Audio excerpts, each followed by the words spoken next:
Before we can learn anything about this magical ability, the scene transitions to the prince's office, where Petrov is preparing to leave for Longsong Fortress.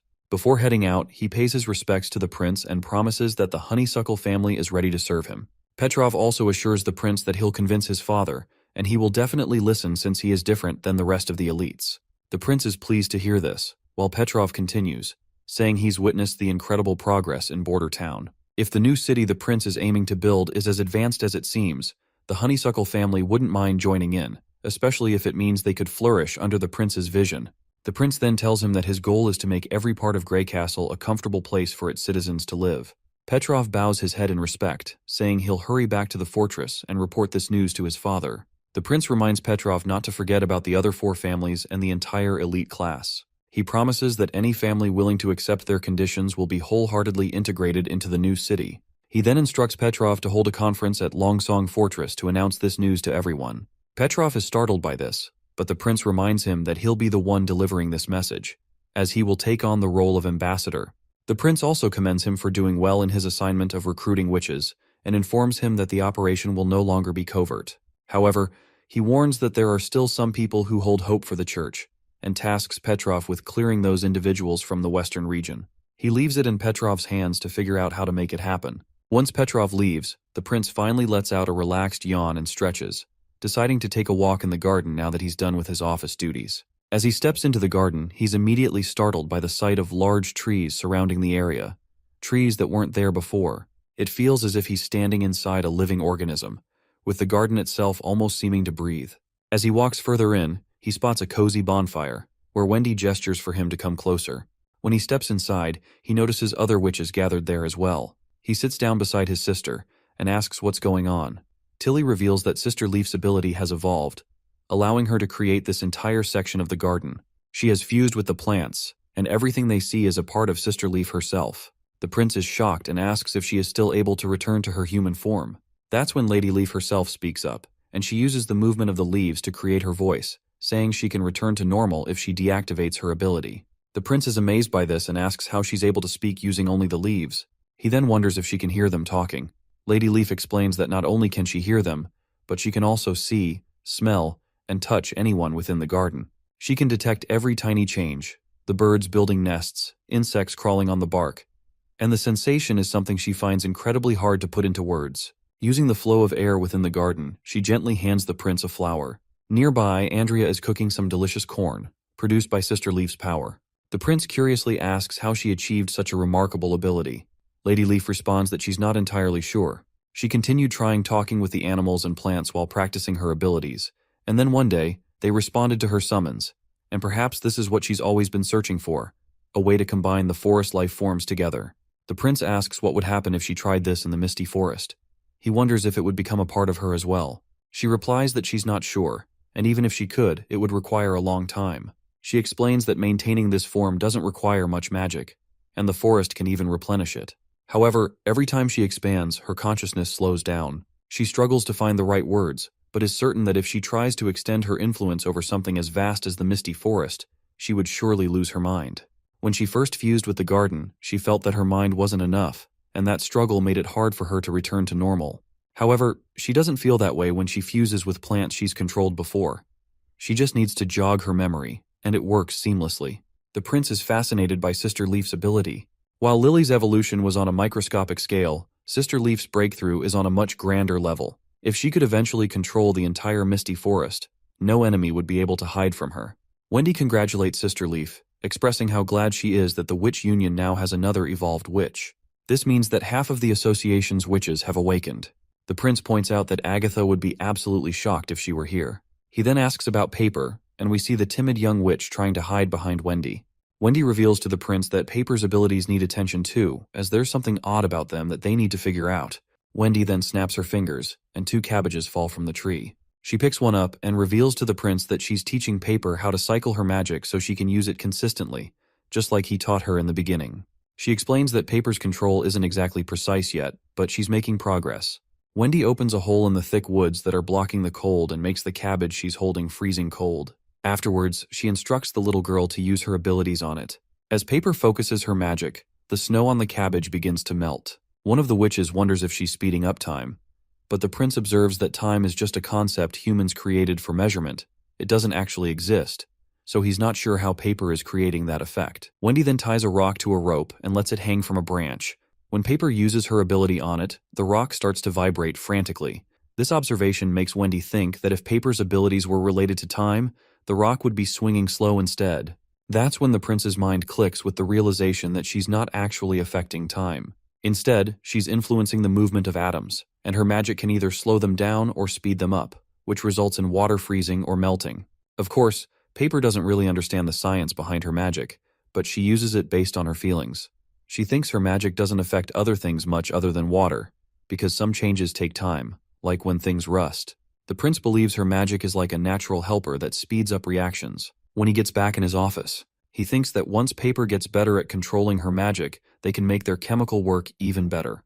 They're already making a lot of important acids, and they need to improve their explosives. If they can produce more ammunition, Bordertown will easily be able to get new repeating rifles. Suddenly, the prince nearly chokes on his tea when he hears a loud bang outside. Nightingale rushes to go outside, insisting there must be a demon, but the prince warns her to be careful. She reassures him that there's nothing to worry about since they can't touch her once she's in the mist. The prince understands why Nightingale is so eager to go outside. The witches have been feeling cooped up all day because of the winter, especially the battle witches Tilly brought. They've been waiting all day for hybrid demons to fight. He can tell that Andrea, Ash, and Nightingale all want to show off their strength to each other. However, he thinks it would be great if they were this enthusiastic about studying instead. Still, he's glad they have their own kind of fun, especially since support witches don't have that luxury. This is why he's planning to work on a new project to create some fun activities for everyone. Soraya enters the scene, and it looks like she has been called by the prince. He asks her if she's free, and she replies that she's not. A few workers have been going to the factory, so she finished painting the layers in only half a day. Otherwise, she helps Kyle with crafting those metal boxes. She adds that she enjoys her life now much more than during her days in the association in the mountains, and is really happy that her abilities are helping everyone. The prince explains that he called her to help him design some new playing cards. He believes all the witches would appreciate a new pastime since the rules for the previous game were quite simple, and the game would be over quickly. He starts designing the playing cards and gives Soraya a basic idea of how they should look. He explains that there will be 4 suits and 13 ranks, with the last 3 ranks being the Jack, Queen, and King. There will also be 2 Joker cards, making a total of 54 cards. Soraya says she understands and will give it a try. Thinking about playing cards reminds the prince of his past life, where playing poker while watching TV was a Chinese New Year tradition. They would play until the firecrackers went off in the morning to welcome the new spring. Unlike traditional mahjong, playing cards are portable and easy to set up, so anyone can play as long as there's a flat surface. There are plenty of ways to play, making it one of the most popular games in the world. He explains that there are lots of games they can play with these cards, but they can start with something simple. He says he'll call Anna over, and she can teach them how to play Do Dizu. The scene transitions to the bustling market of Bordertown, where Eileen is torn about whether or not to buy some meat.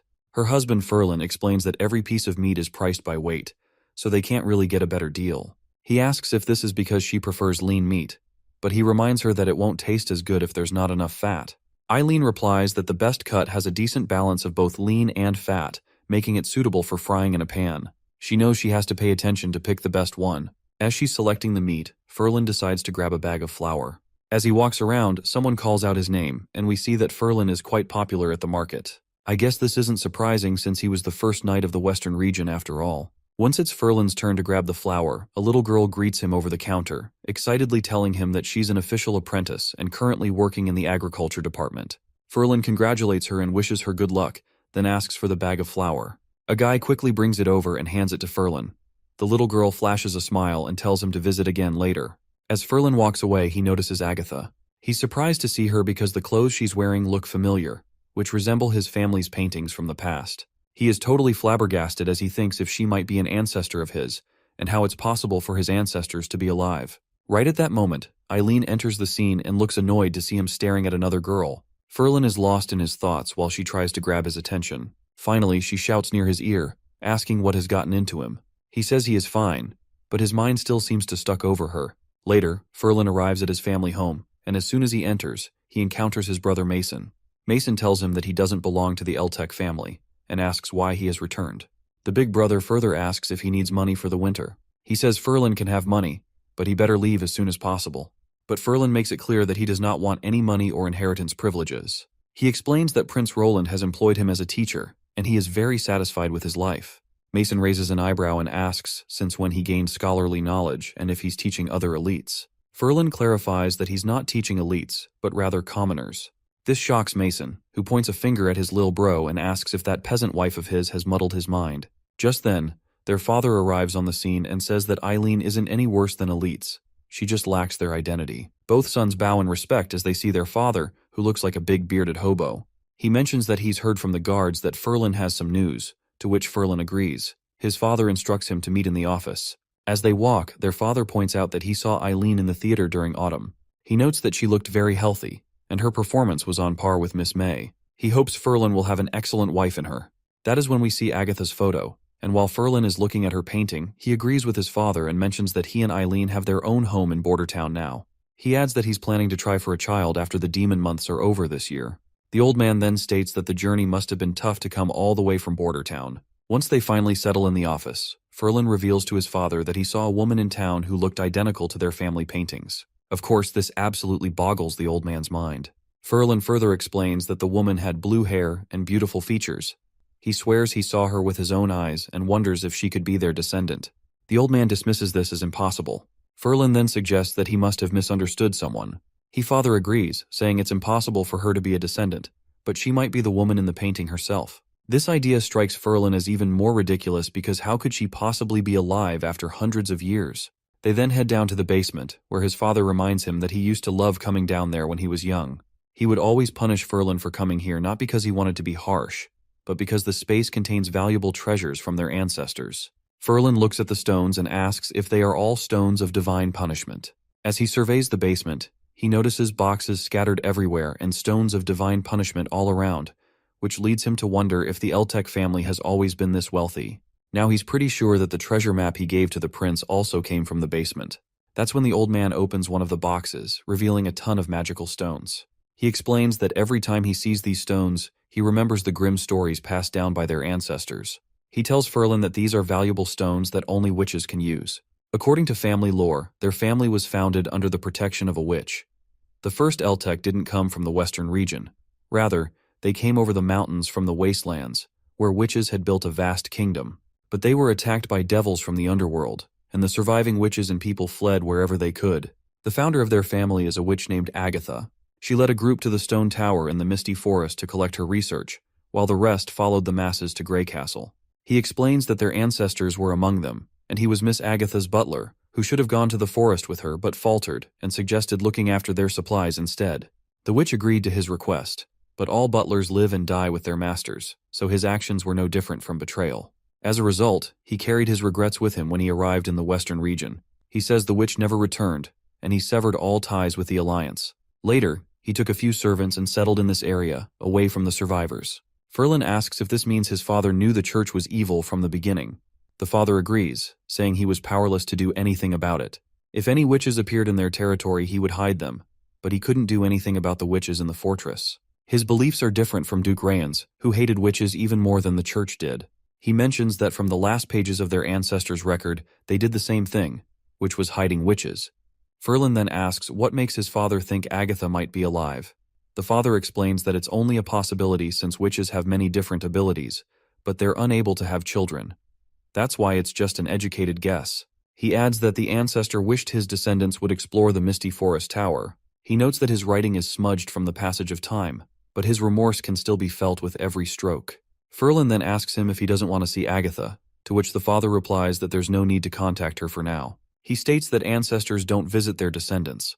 Rather, the descendants should seek out their ancestors. He gives Ferlin permission to bring all of the stones with him, saying that if Agatha is indeed who they think she is, then their ancestors' wish will be fulfilled. The scene then transitions to Bordertown, where Prince Roland seems to be working on something new. He announces that anyone who guesses correctly will get an extra serving of ice cream bread. The girls perk up at the mention and start drooling right away. Ash then nonchalantly asks if this provides running water for the room, to which Andrea laughs inwardly, thinking how ridiculous her assumption is. Nightingale also chimes in, stating that this is a crude assumption since typical plumbing doesn't require such a huge pipe, and that Prince isn't inefficient. Andrea perks up to see that Nightingale is thinking along similar lines. Not only that, But Nightingale is also good at combat and has an elite background, and even their hair colors are similar. She has the most elite attitude in the entire Witch Union, and more importantly, she hates Ash. Andrea has no clue why that is the case, but she's sure that the enemy of her enemy is her best friend, which makes Nightingale interesting to her. Ash then asks Nightingale how she can be so sure about her claim, to which Nightingale slips out that she watched Prince draw the blueprints in his office and saw everything he did. The other witches protest, claiming that this is unfair, so Prince declares that Nightingale is out of the game. He then decides to drop a hint and states that these pipes are only a part of a whole system. He then tells them to visit other rooms, as it will make it easier to understand the whole system. Lightning and Maggie decide to explore the other rooms, while Andrea leans closer to Nightingale, asking about what Prince is actually making. She promises to share half of her bread if she wins, but Nightingale responds that she doesn't understand most of it, as the technical stuff sounds like gibberish to her. She adds that Anna is probably the only one who can understand Prince's blueprints just by looking at them, and if she asks her, she will definitely have the answer. It seems that Andrea is hesitant to talk to Anna and decides to just figure things out by herself. She examines the copper pipes installed and notices that they're insulated with metal sheets, likely to prevent direct contact with them. She wonders why they need insulation, considering only a barbarian like Ash would be able to damage these pipes. Then, she looks outside at the large hot water facility where all the pipes are leading. But this just makes her even more confused as she has no clue why the pipes are only transferring hot water. Prince finally announces that from this point onward, the castle's heating system is officially ready to be used. This revelation surprises Ash, while Prince explains that after hot water boils in the stove, steam will travel through the pipes into their rooms with diffusers. As long as the doors and windows are closed, the rooms will quickly heat up. Now they can enjoy springtime warmth while they sleep, and once he perfects the system, he plans to start building them in private residences too. Little Nana feels so warm and cozy that she doesn't even want to go home. Prince then reveals that besides Anna, Soraya, Hummingbird, there is another person who will receive the extra ice cream bread for guessing. And as you can imagine, Tilly will be the lucky winner to have some ice bread who guessed correctly. The next scene transitions to a science seminar hosted by Prince, where he plans to give a lesson on nitrogen extraction. Without diving into the technical details, what's clear is that this process is only possible thanks to Agatha's freezing abilities and Kyle Sichi's efforts. Prince is surprised to see how well Sichi and Agatha are getting along. He initially had thought their blunt personalities would clash and cause chaos in the laboratory. Agatha starts using her magic to cool down the canister, and nitrogen begins to emerge from the nozzle. Anna stands by, melting any ice that forms to keep the process smooth. Kyle Sichi brings out a glass jar that contains the nitrogen, but Lily mentions that she can't see anything. This prompts Prince to ask his first question, which is how can they prove that this gas is different from oxygen? 3 students immediately step up with answers. The first one is Princess Tilly, then Agatha, and lastly, it's Anna. After giving their thorough answers, the 3 women smirk at each other, acknowledging each other's intellect while also showing a subtle competitive tension, as if they are quietly competing to outshine one another. Prince couldn't help but feel proud of the top students. Meanwhile, the less academically inclined ones were clearly struggling to grasp the concepts. Even Barov had no idea what kind of sorcery is this.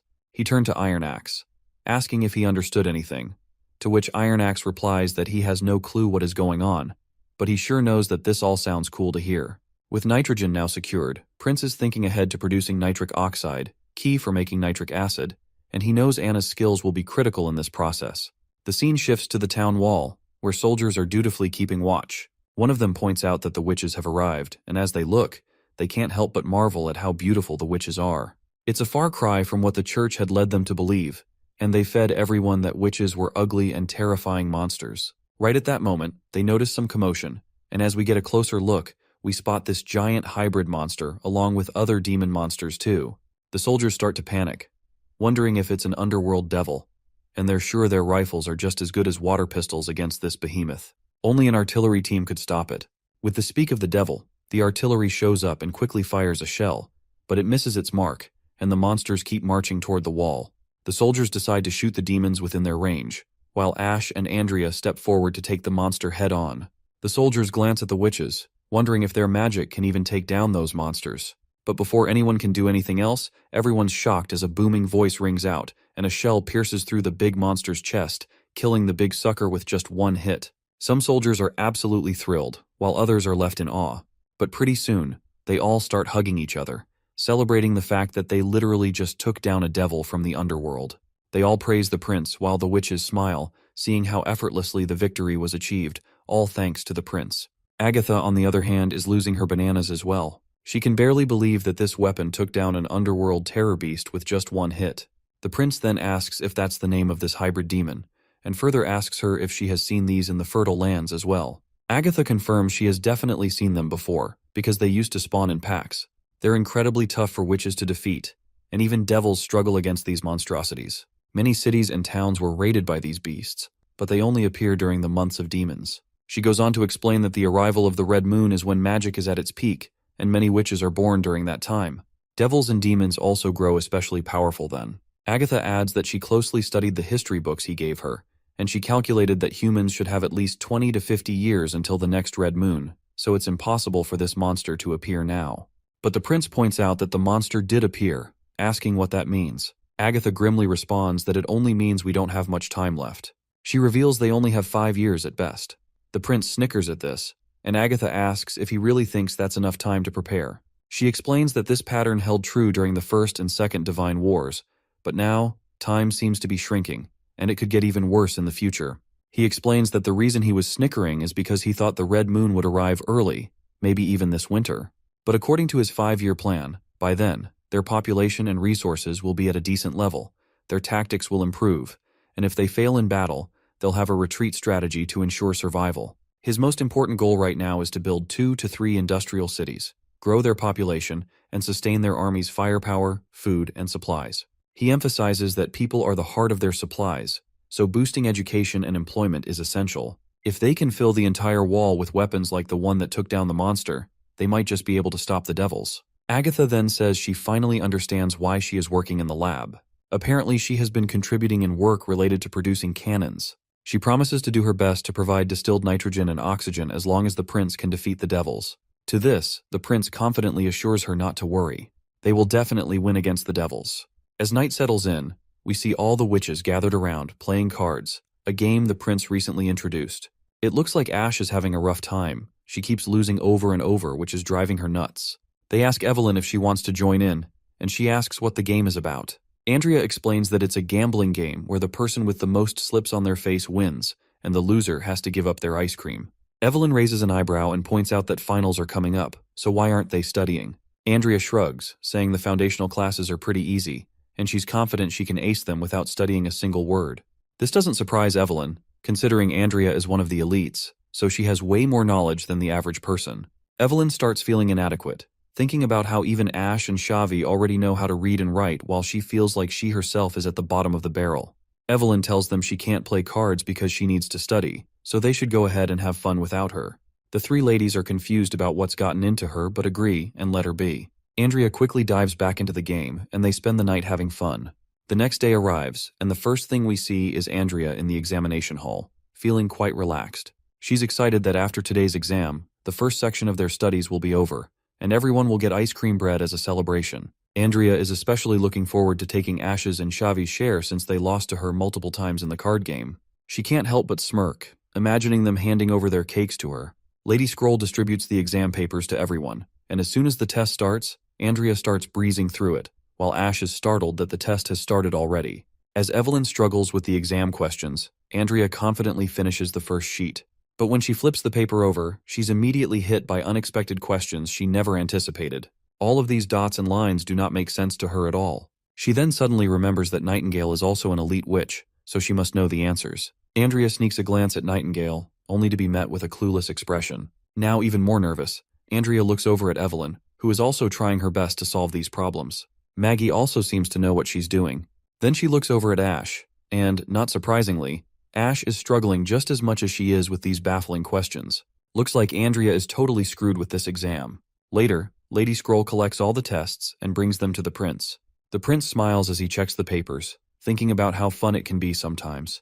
He enjoys seeing the variety of weird answers students come up with, and he can almost feel their pain and anxiety through their writing. Suddenly, Nightingale pops in, demanding to know why Anna didn't have to take the test. The prince casually reveals that Anna didn't need to because she helped write the test questions with Scroll. Nightingale is stunned to hear this, but then she asks about Tilly. Why didn't she have to take the test? The prince explains that Tilly was responsible for reviewing the test beforehand to make sure there weren't any errors, and she aced it with a perfect score. This revelation throws Nightingale even deeper into despair. The prince reflects on the exam results, noting how much the Slumber Island witches have improved. Evelyn and Sylvie both passed, with Evelyn making the most impressive leap, raising her score from 5 to 62. Even though she still scored the lowest of the three, he can see she put in a lot of hard work. However, it's a different story for the three new battle witches, whose scores are all quite low. None of them managed to pass the 50-point mark. He figures it's because they didn't attend most of the classes, and their language skills were particularly lacking compared to other subjects. But Nightingale fares even worse among them. Despite studying with everyone else, her scores are even lower than last time. The prince muses that maybe she's just not cut out for academics. I can't help but think about how Nightingale has one of the most badass abilities among all the witches. I sometimes wonder what her powers might look like if she evolves. Anyway, Prince laments how she barely got anything right on the math and science parts. Her formulas were completely off, but somehow she nearly nailed the multiple choice and true-false questions, which is a mystery Roland couldn't figure out. Later we see Maggie cracking open an egg, and her lucky star shines so bright that she gets 2 yolks from 1 egg. Even Sister Lightning feels a little jealous about that. The next scene transitions to the Holy City, where we find Pope Main in the underground jail. As he approaches one of the cells, he reflects on how the last time he was here, it was to execute the previous king, Wimbledon. This time, though, he's here because of Zero. Once he enters, he asks her how the disciplinary whip feels and hopes she understands what it means to obey him after this. She teasingly asks him if by obey he means her obedience to him specifically, or if he expects her to be courteous to the other archbishops as well. Pope Main makes it clear that she will need to fulfill his commands, and if he needs her to help the other archbishops with their tasks, she'll have to listen to them. She readily agrees, saying she'll do as he says. At that moment, he tells the soldiers to release her handcuffs. Once they're off, he informs her that he has a mission for her and asks her to come with him. He reveals that the months of demons might last for 5 this year, posing a great challenge for the Holy City and even worse for other areas. He wants her and the other pure witches to leave for Grey Castle and assassinate the rebels Timothy and Roland Wimbledon while everything is still chaotic. Zero just snickers faintly, which angers Main, and he asks her if those whips weren't enough to tame her. Right at that moment, a light begins to shine brightly in her chest, and Main finds himself transported to the old Holy City, the time when he first became a follower of the church. The fact that Main landed in this place reveals that it holds the most memorable moments for him, which Zero finds quite fascinating. He asks her why she's crossing the line by using her powers on him, to which Zero simply shrugs and says she's well aware of what she's doing. But she reminds him that since they are in the world of mind, they have more time than they could ever use, and there is something she wants to explain to him slowly. Of course, Main already knows that this place is a battlefield of souls, where victims fight their invaders within their consciousness. The winner takes all, and the loser takes the fall. It's a rare type of summoning, almost unavoidable without the stone's protection. But even though he's wearing the stone, Main is frustrated to see that her powers still work on him. Zero snickers and asks him if he's thinking about his stone, explaining that its effectiveness has been erased. She finds it amusing how mortals can't tell the difference between whether the stone they're wearing is still effective or not. Main grits his teeth when he realizes this must be Isabella's doing. He knew from the start that these two were unreliable, and he's frustrated with himself for not using them to produce divine punishment soldiers when he became pope. Anyway, he asks her when she removed the stone's effectiveness. Zero reminds her that he had locked her behind the bars, so how would she knows? Main tries to keep his cool and asks her if what she's doing is revenge for him punching her. He reminds her that even if she kills him, the entire Hermes base is surrounded by stones, leaving her nowhere to run. Once he returns to reality, she'll be detected by the divine punishment soldiers and captured. When they interrogate her, she'll realize that the punishment she's gone through is just child's play. Zero snickers and lets him know that she isn't planning to escape. Instead, she wants to take his place and become the pope. Main calls her way of thinking ridiculous and reminds her that he is the one who is trusted by their followers and the masses. It's funny how she thinks they would recognize her position if she killed him. She then reveals to him that she doesn't have to show herself. She can just be the pope's messenger. O'Brien always stayed in the temple and wore a mask when he went out, so no one would ever notice there was a different pope. But Main reminds her that she won't be able to hide it. Once the divine punishment soldiers see him missing, she'll be captured right away. He's sure it's not too late to release him, and she will let her off the hook. The girl approaches him and reminds him that once the battle of souls begins, there's no stopping it. Main gets more annoyed with each ticking second. When he asks her what she exactly wants, she tells him that even giving up would be a wise choice. These words strike Main hard, because they're exactly what the previous pope had told him. It seems like the former pope already knew this was going to happen. To clear up any lingering doubts, Zero also claims that the previous pope had arranged this battlefield for them. Once it ends, the one who is still alive will become the real ruler of the church. She then tells him not to look too sad because the church was built by the Alliance, and O'Brien did this to give witches a chance at redemption. If he wins, he would acquire her memories and experiences, which is a treasure worth 200 years. Maine asks her what she plans to do with the church if she wins. She laments that it will either be victory or destruction. She then exposes him for the secret orders he had made, but she already knows everything about it. In the midst of battle, Maine sent a shipment of supplies to the ports of Everwinter and ensured the ship's maintenance and wages for the crew, which makes her believe he truly leaves no stone unturned. He literally prepared for his own backup plan while taking the throne in front of so many followers. She states that he lost the belief in victory before God even showed himself, so she asks if he really deserves the smile of God. Maine calls this notion of a smile a complete joke, because if God really cared about them, why would he let humanity lose again and again? Not to mention, the battle against the devils still relies on the divine punishment soldiers in the end. Time is of the essence, so he asks her what she can really change by becoming a pope, reminding her how her brethren lost everything 400 years ago. She quickly raises her sword and declares that witches are just a small group within humanity, and this war will determine their survival as a whole. It requires everyone's participation, whether men, women, old, or young. They will all be glorious warriors on the battlefield, ready to defeat the devils or face extinction.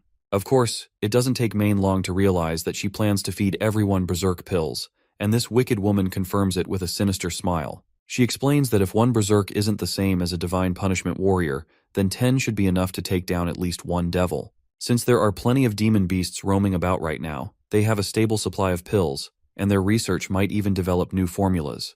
In 5 years, she believes the church will have 3 or 4 million pills in stock, and the divine punishment army won't be alone. They will be fighting alongside an entire nation of berserkers. Maine calls her crazy for her twisted way of thinking. A pure witch raised by the church would never say something like this, and he's sure her mind has been corrupted by the infidels. But the girl claims that accepting new knowledge is just part of becoming better, and blending ideas brings progress. With that, she decides they should finally determine who will be the real leader of the church. He quickly shoots an arrow, and she dodges it right away. She calls him foolish for believing that demon-breaking arrows would work against him. She comes crashing down with her sword, leaving Maine disoriented, and makes it clear that this world is hers, and he can't possibly win. But that's when the red mist those devils breathe begins to surround the area, and the lady starts to burn and suffer from it. Pope Maine reveals to her that this mist is a hidden mechanism and is only harmful to magical witches. Once it spreads throughout the entire plaza, she will die over and over, no matter what. The girl snickers at the tactic the Pope has, but she quickly begins to heal herself. She admits that he indeed has some tricks up his sleeve after all. She then tells him that if he had gone to the Holy Library beforehand, perhaps this battle would be even harder for her. But that's just how the Battle of Souls is so much fun. She quickly starts to use wind magic, repelling all of the red mist. This pushes Maine to desperate measures, forcing him to take the berserk pills himself. As soon as he gulps the pills down, Zero also summons a giant shining sword. And once she takes her stance, she almost looks like the former queen of the witches, Alice. That's when she reveals that absorption isn't her only talent. She also values observation and learning. With that, she throws the swords crashing down, and that's how Maine finally meets his end. The knights quickly grab the Pope's robe and put it over her right away, addressing her with the title of Pope. The scene then transitions to the border town castle, where we see Ferlin and his father, Duke Eltec, present. Both father and son are sweating in front of him due to the heat. The prince tells them that they can take off their coats if it's too hot because the castle now has a heating system, making it much warmer inside than outside. He wouldn't want either of them to feel uncomfortable. The both of them take off their warm jackets, and Ferlin inquires more about this heating solution, to which the prince reveals that it's a new way to provide warmth, and it's much more efficient than a fireplace. He then gets back to business and asks both of them if they came looking for Agatha. He tells them that they better take off their stones of divine judgment for the sake of respect if they want to meet her. Once the stones are out of the way, we see that Agatha also arrives in the dining hall right at that moment and asks the prince why he called her. With her usual arrogance, she reminds him that the divine war is about to begin, and that she needs to hurry and focus on weapon production. If it's not urgent, she wants him to just send a message next time. To which the prince tells her that this is quite important, and promptly asks if she remembers when Takia fell 400 years ago. There was a servant group that broke off and followed other survivors to the south of the mountains. Agatha thinks for a moment and agrees that there was, but she asks him why it matters since it's been a long time. That's when Duke Eltec dashes toward her, and both father and son kneel before her. The man reveals that he is a descendant of Cage and asks if she remembers that name, to which she replies that she remembers it because she was the one who named him. She bought 2 servants. One of them was Kraft, who was the leader of the family's patrol guard, and the other was Cage, who was the butler. She throws them a look of disdain as she asks if they're claiming to be descendants of the butler who secretly escaped with the magic stones and research records. The bearded man quickly refutes such intentions, but Agatha doesn't even bother to listen to what they're trying to say. She orders them to leave, stating that she doesn't want to see any of them. With that, she begins to walk away, leaving the 2 of them on the ground, shouting for her to stop. The bearded man even withers on the ground, and right at that moment, Nightingale pops up. The prince asks her what is going on and if she can see anything. Nightingale quickly reports that both of them were telling the truth. It doesn't take the prince long to realize that telling the truth isn't necessarily related to what's happening in reality, which makes him believe that there's something wrong with the family records. The prince then tells the man that he doesn't have to return to Longsong Fortress right away, as he can stay at Furlan's house and visit their town for a while. He assures them that he will ask them about the details of what happened, so there's a chance that she might finally talk to them. The bearded man acknowledges this and thanks him for it. The prince excitedly asks about the magic stones and records they have brought here. The bearded man reveals that everything is currently in their boat's cargo hold, and there are about 10 chests. The prince is sure that her feelings may soften when she sees her belongings preserved from 400 years ago. Later, all of the chests finally make their way to the Bordertown Castle storeroom. Sylvie takes an observant look and assures them that there doesn't seem to be any danger, so they can open the chests. The prince then tells Agatha that she should listen to Duke Eltec's story. It doesn't matter what her butler did. At least he wanted to return these to their owner. Perhaps it was an effort to repay her for the mistakes they had made. Agatha states that her butler seems to have deceived his descendants and himself. She believes that these people don't owe her anything since witches have lost their power in this era. There's no reason for those who still have power to feel indebted to her or to treat her with any special regard. The prince goes speechless and reluctantly admits that she has a point. However, he still believes that she seems to blame them needlessly. She also agrees that it's unnecessary for her to take out her anger on those descendants, especially since they don't even know what happened back then. The prince then decides to explain this to them personally. He then asks her about these belongings, to which she states that these things don't belong to her, as they are the Scholarly Guild's property. Meanwhile, Tilly opens one of the chests out of curiosity and discovers big shiny stones inside. The prince already knows that these stones were transformed from stones of divine judgment, and a stone of this size would be worth around 300 golden royals. But Agatha reminds him that there is more to that, explaining that magic stones can only be created by chaos beasts, which makes them invaluable, so no amount of money could ever be enough to represent their true worth. Tilly grabs one and asks what kind of stones these are since they don't seem very portable. Agatha explains that they are glowstones. She pours a little magic into one, and the stone begins to shine brightly with a blinding light. The prince is quite excited to see these because they are an excellent source of light before the era of electrical engineering. Anna then asks how these stones were chiseled to different sizes since they were originally stones of divine judgment. It doesn't seem possible that they could have been cut with magic since witches can't go near stone of divine judgment, and a huge natural stone seems to be very resilient, not something that pickaxes could break. Agatha doesn't quite understand what Anna means by huge divine stones, so the prince explains that they are at the bottom of the Bordertown mines, tied to a treasure map that has been passed down through the Eltec family. They also used it to find her laboratory. The lady smiles and agrees that the map was indeed used by the Scholarly Guild to mark the locations of stone veins, prepared for future holy cities. This leaves everyone present feeling a bit clueless. So Agatha further explains that every holy city was built upon veins of divine judgment stones. Besides facilitating research on the relationship between magic and its stones, it was also to prevent conflicts between witches from spreading over large areas. It's similar to the Badlands that border the mountain ranges, what people here call the Plains of Hermes, where the church's holy city is currently located. Tilly thinks that since the church kept the name Holy City, it's even more likely they are the inheritors of the Alliance. Agatha adds that if humanity hadn't suffered such a devastating loss in the last divine war, a holy city would have been built on these northern slopes. The prince, on the other hand, lets out a heavy sigh, relieved that the church didn't build their holy city in the western region. Otherwise, he would have to focus on defenses while trying to expand his industry, and just the thought of it annoys him. Agatha explains that magic stones can't really be manipulated by force. Breaking them down requires a special chemical solution that contains the magical blood of witches or demons. Sylvie gasps in shock upon hearing this. Agatha goes on to clarify that since every magic stone is different, the amount of blood needed can vary. Back in the Holy City, adult witches are required to donate their blood regularly, and since extracted blood quickly loses its magic once it leaves the bodies, it has to be used immediately. The Alliance orders suitable witches to donate blood every 2 to 3 years, and of course, captured demons are used for the same purpose. Anna asks if Agatha has done this too, to which Agatha replies positively, revealing that even the third seat of the Alliance is no exception. Then Sylvie wonders about demons since some hybrid ones seem to have magic. Agatha agrees, saying that's true, but it's only a small amount. They're useful for dealing with fragments, but not the actual veins themselves. Once the stones are cut away, their strength decreases significantly based on their size, and their effective range is reduced too. For example, the stones that mortals carry around can be easily broken with an iron hammer. The prince asks if the scholarly guild has ever found ways to create magic stones other than from chaos beasts. Agatha acknowledges this, saying that there have been witches in the guild who managed to transform stones of divine judgment into regular stones, but that was just removing their magic. They were never able to create even the simplest glowstone. And since Sylvie can detect magic, she can actually see what the stones look like on the inside. Sylvie agrees that she can see, saying it looks like a weak cloud of mist. Agatha explains that the Scholarly Guild once collected statistics from thousands of witches and stones, and found that before Ascension, most magic took the form of mist, swirling powder, or flame.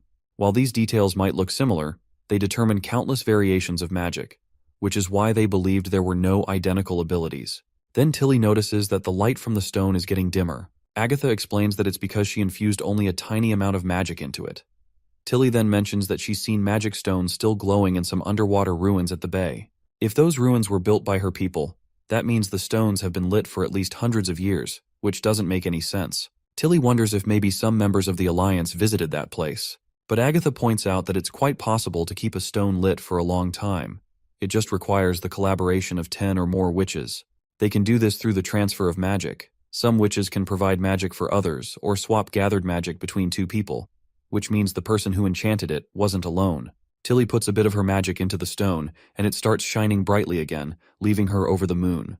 The prince mentions that this is still really useful for the castle. Just think about it. The castle can be lit up even at night. Agatha agrees as well, adding that it'll be even better in the laboratory. After all, a candle's open flame is too dangerous. This leaves the prince a bit bewildered, thinking about how an 8-hour workday isn't enough for her, and now she wants to work overtime at night. Anyhow, the prince starts looking through the chests, wondering if the books inside are records of experiments. Agatha pretends to clear her throat to cover up the truth and explains that some of them are the Codex of Principles. Of course, the prince quickly picks up on her tone and asks if there's some secret she's trying to hide. Sylvie then notices something strange about the chests. There seems to be a false bottom that she hadn't seen earlier because she thought it was just a normal gap.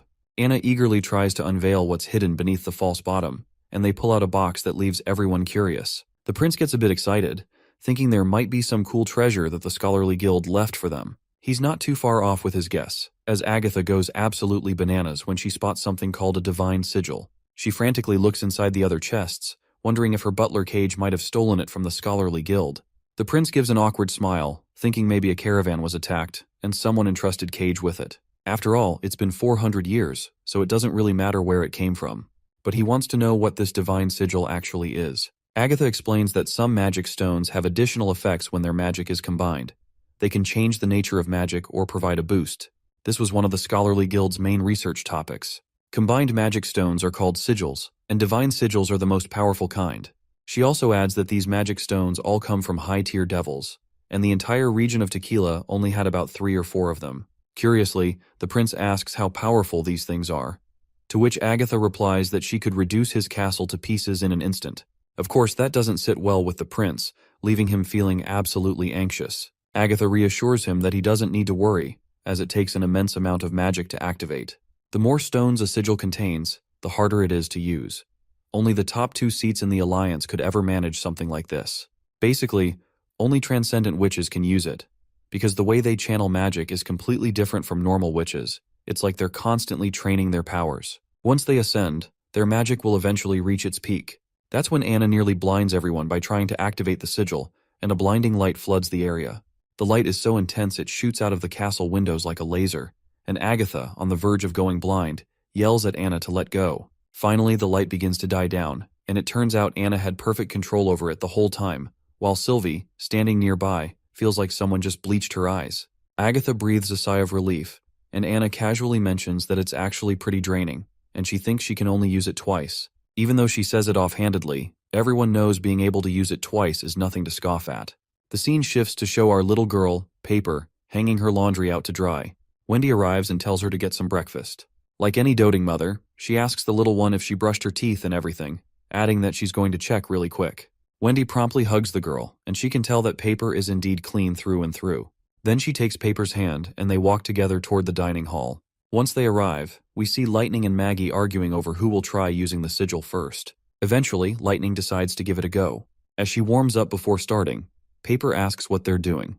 Wendy explains that her sisters are testing their combat points, which is some weird term the prince came up with, and that they don't have to worry about it. She points to a silver square, telling Paper that it's something the witches from the past left behind about 400 years ago. This is what transcendent witches used to fight, so the prince gave it to her sisters to measure their magic levels. Lightning tries her hardest, but after all that effort, she barely manages to make the sigil shine a little, with only 2 gems lighting up. Maggie feels proud, boasting that she can easily get 2.5 gems to glow. The 2 girls start bickering and playfully arguing in the background, while Wendy asks Paper if she wants to try as well. Wendy quickly adds, though, that it might be too early for her since she hasn't learned how to infuse magic into stones yet, so she probably wouldn't be able to activate the sigil. But it's part of the mandatory curriculum, so they'll be getting glowstones to practice with soon. Suddenly, Paper doubles over, clutching her belly in pain, and says that it feels like her magic is trembling, as if it wants to burst out. Wendy quickly asks if she remembers when she first became a witch. Paper answers that it happened during winter, but she doesn't remember exactly when. Wendy realizes that it's already the end of fall, which means winter is approaching. The closer a witch is to their awakening day, the stronger their magic becomes, which is a sign of the antiphase. She pulls Paper into a comforting hug, reassuring her that antiphase is no longer a life-or-death matter for the witches of Border Town. The next day, Wendy arrives in the office along with Paper to meet the prince. It looks like Paper has signed all the contract papers, and the prince is glad to see this, and reminds her that from this point onward, she's officially a member of the Witch Union. Wendy mentions how amazing Paper was last night, fighting through the pain and staying conscious without giving up. She adds that they had a special team to cheer her on, but it might have been a bit too much for Paper. Paper starts to tear up, saying that's not true. She feels really happy and isn't uncomfortable at all. The prince is glad to hear this, and that's when Wendy notices the book he's reading. The prince explains that it's a translated record of all the sigils that the scholarly guild left behind. It contains all the recipes that the guild found over the course of 200 years. Nightingale then appears, asking him why he finds these sigils so interesting. She reminds him that even though the Witch Kingdom had a bunch of these sigils, they still lost to the devils. The prince admits that he finds them interesting because it's an entirely new horizon for him to explore. He reveals that the documents list countless uses for magic stones and their combinations, but it's like a whole textbook. For example, he can take an echo stone and a marking stone and put them together to create a listening sigil. It seems like whatever the prince just explained went way over their heads. He continues, explaining that according to the book, this listening sigil could stretch up to 3 miles. It might be nothing compared to phones in a world of satellites and signal towers, but it's enough for short-range communication. Nightingale adds that the book says echo stones come from fearsome devils, while marking stones are found in devil camps. She asks him how he plans to get those. The prince reminds her that they already have them. The red stone that Lightning found in the stone tower was an echo stone, and the marking stone is used for tracking sigils. Tilly brought a bunch of them, so they just need to break one down. He then reveals his plan to build a high tower next to the witch building to research and craft Agatha's sigils. Witches and mage towers, he thinks it's all going to be amazing. Later, when he discusses the idea of a mage tower, Agatha finds it ridiculous and calls it unnecessary. She insists that all she needs is a chemistry lab like Kyle's, maybe just a bit more spacious. Besides, she thinks building a tower like that would be troublesome, pointing out that Tequila had towers due to its small size, but they have plenty of land here. The prince sheds a tear of disappointment, muttering that it would have been more thematic. He sighs and reminds her not to worry about the construction. Then he asks if she'd need any other rooms besides a bedroom, office, and apprentice dorms. Agatha replies that if he really wants a tower, then no. Nightingale snickers to see the prince get defeated by Agatha like this. Agatha then explains that they can only build one listening sigil with what they have right now, but if they were to fight devils, they could acquire more. Now that she's mentioned it, the prince reveals there's something written on the last page. Nightingale curiously asks about his findings, but he startles her by asking about her combat points for activating the sigil. Nightingale just shrugs it off nonchalantly, saying it's a secret she can't reveal. The prince notices that she might be embarrassed about Anna's score, which is probably why she doesn't want to share. Anyway, he reveals to them that in this book, the recipe for the stones is unknown, and he's not sure if the scholarly guild didn't write it down for secrecy.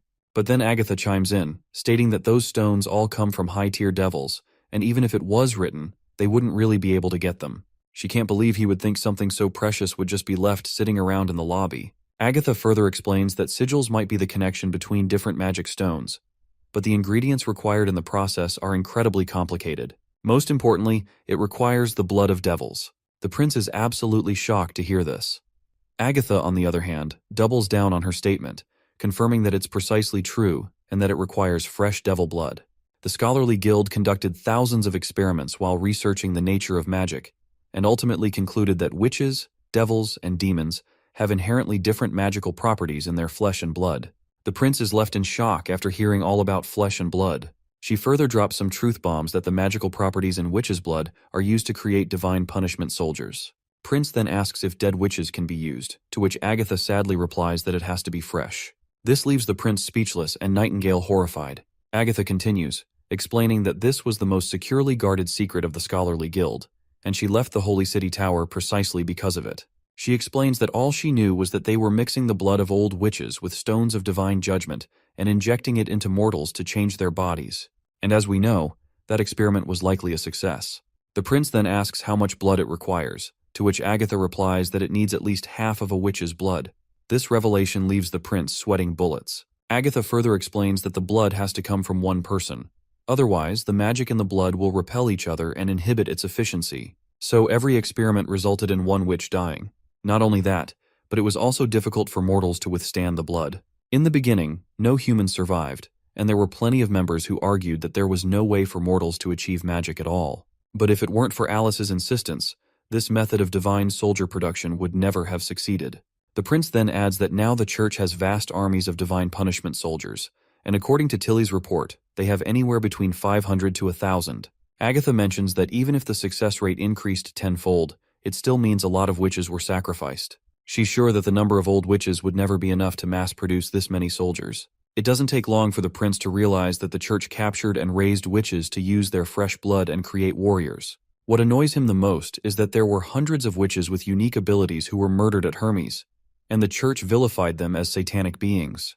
Before his head can explode out of sheer frustration, Nightingale places a reassuring hand on his shoulder, helping him calm down. At this point, the prince is convinced that a dangerously foolish organization like this must be destroyed. It does not matter if they are fighting devils or not. He vows to destroy them at all costs. Later that night, we see Wendy stepping out after a refreshing bath. She tells Nightingale to go for a bath as well. However, Wendy finds herself shocked when she sees Nightingale actually studying Natural Sciences 101. It surprises her so much that she loses her grip on her towel and it falls to the floor. Wendy asks her if something happened between her and the prince that led her to study out of the blue. Nightingale then decides to share everything, and the scene transitions to a bit earlier when the prince looks at her dejected face. He asks if she plans to go against the church alone, but Nightingale states that she isn't that foolish. If the church could be toppled by just a single witch, someone would have done it already. The prince explains that the church created divine punishment soldiers to increase its own strength, which means they wouldn't waste powerful witches for blood. Even the mist can't guarantee her safety against those soldiers. The prince wants to handle the church strategically, believing that the best approach will be to launch a steady offense with the First Army once the war officially begins. He assures Nightingale that he's determined to build a new world where witches will be treated as equals to mortals, and their lives will be valued just as any other. Nightingale moves closer with a smile on her face and expresses her confidence that he will make it happen. Back in the present, Nightingale explains that this vision is her motivation for studying. She wants to become stronger, so she can be more useful in the fight against the church. Wendy, meanwhile, is shocked as she realizes that all those nunneries built by the church were really just harvesting centers for fresh blood. She reflects on how if Ash hadn't saved her, she would have shared the same fate as other witches who died at the hands of the church. This revelation fuels Wendy's determination to improve, and she also wants to catch up to her sisters, who are working hard. So she agrees with Nightingale that it's finally time to get stronger. From now on, she will follow the example of her sisters and spend an hour each night learning the prince's knowledge before sleeping. She tells Nightingale they should do their best together. However, it seems that Nightingale has already reached her limit, as she has dozed off already. Well, what can you expect of her? A few days later, we see the prince proudly introducing his new ship to the citizens, claiming it to be one of the best he has created so far. As the ship rolls into the water and lands in the river from the dock, everyone is absolutely amazed to see it floating. This ship was constructed from stone and was completed in just half a month. Word is spreading that even the Plaza billboard is recruiting a captain and crew for it. At that moment, Nightingale appears, asking the prince why he would announce this to the civilians. The prince responds with a confident grin, explaining that it's to showcase their power and boost the morale of the townspeople. He believes this introduction will serve as evidence of their town's massive improvements.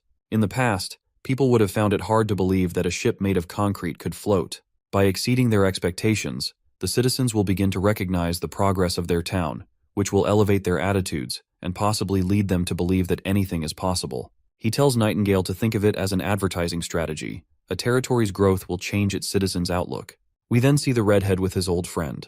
The friend comments that even a sailboat would require at least a month to refine its frame, as the wood needs to dry completely before being bent with steam. It's an incredibly difficult process that could never be accomplished in just half a month. The redhead asks his friend how he knows so much about boat construction, to which the old man replies that he used to be a captain. When he was younger, he shipped large amounts of cargo between Seabreeze Town and Clearwater Port. He even traveled to the Bay and the Kingdom of Dawn, but due to unforeseen circumstances, he ended up where he is today. The redhead expresses surprise, saying he never knew this about him. The old man shrugs and says he never asked. He then comments that it seems in just a year or two, the prince has built a fleet capable of sailing through all the rivers of Greycastle. With that said, the old man has also decided to apply for the captain's position. Later, we find ourselves in a forest where Lightning and Maggie are preparing to hunt a wild boar. However, they are soon startled by Lady Leaf, scaring both girls out of their minds. Lightning's face goes pale upon realizing it's Miss Leaf. The girl quickly apologizes and morphs back into her original form, which frightens Lightning even more, though at least it's still better than talking to a tree branch. Maggie tries to bite Sister Leaf and confirms that she has indeed turned into a tree. Lightning asks how she can appear out of nowhere like that, to which Lady Leaf explains that she can appear anywhere in the radius of her control. She wishes to command the entire forest one day, as it will be a great asset to Prince in both defending against demons and collecting resources.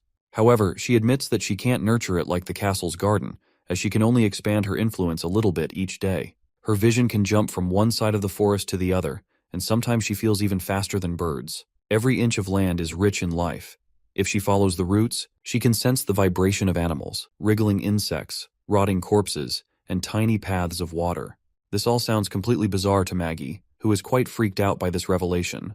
But Lightning reminds her that she can literally turn into a devil, which is pretty weird in itself. Sister Leaf then tries to trap the boar by making the bushes sway, and as the boar falls for the bait, it starts to run. Lightning quickly takes her cue, slashing down on the poor creature. After a few cuts, the boar finally collapses, leaving Lightning quite happy with her successful hunt. Excitedly, she decides to drain the boar's blood, recalling that Prince said it would make the meat more delicious. Suddenly, Sister Leaf notices something and quickly mentions that 2 wolves are approaching. She explains that they usually stay deeper in the forest and don't venture out in the winter. As the scene transitions, we see that these wolves are apparently frightened by the arrival of 2 devils. Leaf is terrified and urgently tells both of them to run, revealing that the devils are advancing toward the wall, wearing black iron gauntlets, the same kind of tools used to kill Pepper and the others. She insists they should flee, as these beasts don't seem to bring flying creatures with them. But Lightning steals her resolve, making it clear that she's not going anywhere without putting up a fight. She believes that if they keep running every time they see an enemy, they'll never stand a chance against them. With determination, she pulls out her revolver and states that her father always said that one should always get back up when they fall down, and she adheres to these words and won't run away anymore. She mentions that these devils are just as scary as they look, but they can be killed too. They have a huge weakness that they can't survive without the red mist. Lightning reminds Leaf of how she took down a devil with a crossbow, and Nightingale managed to defeat even more under worse circumstances. Leaf still feels terrified and thinks she should report this to the prince since both Nightingale and Ash have way more experience in killing devils than anyone else around here. But then Lightning starts flying toward the devils, saying they might be gone by the time they get there. It'd be even riskier to let such dangerous enemies roam near the town, and if they leave her detection radius, it would just spell more trouble. Even Hoot seems fired up to take these things on. Leaf asks what Maggie is saying, and Lightning replies that Maggie wants to claw their heads off, flatten them into patties with her wings, and then roast them over a fire to see if they're tasty or not. Jokes aside, they decide it's time to get going. Lightning tells Leaf to immobilize the devils with her vines like she did in the Wastelands, but Leaf hesitates, remembering how everyone got zapped by these creatures back then. Still, she steels her resolve and agrees to do it, but she can only do it temporarily. Lightning winks with a smile, and they shoot off toward the devils, planning to attack from the air since that'll give them the most obscure angle. Plus, they'll be focused on the vines, so it shouldn't be too bothersome. After a quick flight, Maggie spots the devils below. Lightning comes up with a plan and tells Hoot to transform into that big weird bird at half distance while they both split off in opposite directions. They charge at the monsters. If Sister Leaf was right, Lightning is pretty sure the devils should have magic stones in their gauntlets, and their range is about the same as a witch's, roughly 5 meters at best. So, shooting from the sky at 8 meters away should be safe. But just as she's about to make her move, the devils spot her, which sends a wave of terror through Lightning. Right then, vines sprout up from the ground, catching the devils off guard, and Sister Leaf quickly binds them tightly with her vines. Lightning also signals to Maggie to turn into a monster and roar, and Maggie promptly follows the instructions. Lightning quickly lands on the ground, pulls out her revolver, and shoots the monster right in the chest. The monster roars in pain and charges toward her, but Lightning keeps shooting relentlessly. It doesn't seem to stop, though. Finally, with one last shot, Lightning successfully drills a hole right through the monster, causing red mist to leak out in the process. The monster collapses to the ground promptly. Let's not forget about the second devil, who is overpowering poor Maggie. That monster delivers a strong lightning shock with its gauntlet, and the shock is so intense that it renders Hoot unconscious, making her plop onto the ground immediately. As the devil tries to make a run for it, Maggie ends up falling right on top of the dead devil, and that red mist starts to burn her. But Lady Leaf quickly grabs her with her vines and throws her away to save her from the mist.